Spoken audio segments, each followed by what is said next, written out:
Hello, bonjour.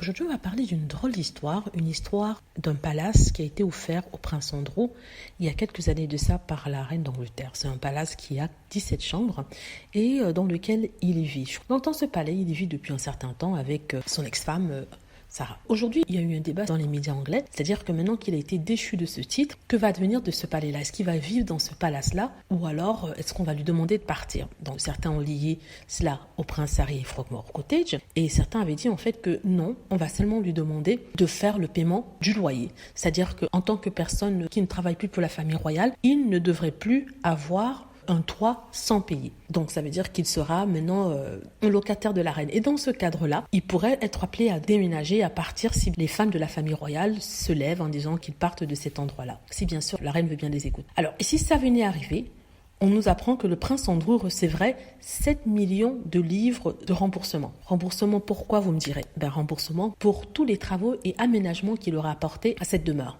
7 millions de livres, ça fera à peu près 7 500 000 euros. Et par rapport à cela, les gens se sont demandé comment ils pouvaient dépenser autant d'argent s'il n'avait pas d'argent. On nous a toujours dit que le prince Andrew faisait des emprunts ci et là et qu'il ne gagnait pas d'argent, que ce que lui donnait la couronne d'Angleterre pour couvrir son train de vie n'était pas suffisant par rapport à la façon dont il vivait comme un pacha. Et on nous avait expliqué qu'il n'avait plus d'argent. Mais comment se fait-il qu'il ait pu dépenser 7 millions de livres? D'où vient cet argent? Mais on se dit, il y a quand même une autre injustice.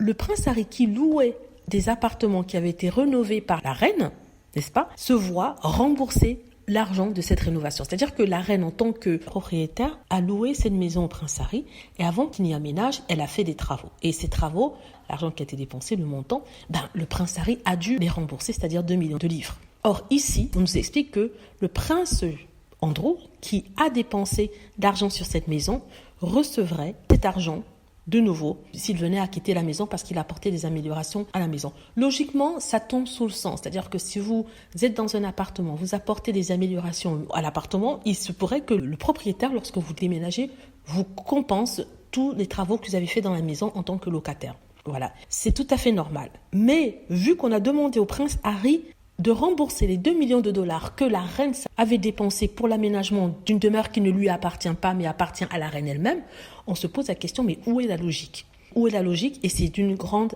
injustice. Quand je vais faire des vidéos comme ça pour pointer le grand double standard dans la famille royale, et je veux dire que c'est pas normal. Si le duc de ce sexe doit rembourser pour des frais de rénovation d'un bâtiment qui ne lui appartient pas, je ne vois pas pourquoi le duc de York devrait recevoir 7 millions de livres par rapport à des améliorations qu'il aurait apportées à la bâtisse dans laquelle il a vécu pendant une trentaine d'années. En plus de ça, on est presque sûr que cet argent vient directement de la reine, donc forcément, c'est pas lui qui les a dépensés. Dites-moi ce que vous en pensez. J'espère que vous avez aimé la vidéo. N'hésitez pas à cliquer sur like si c'est le cas, à vous abonner pour plus de vidéos et à cliquer sur la petite cloche afin d'être averti lorsque je poste une nouvelle vidéo. Merci.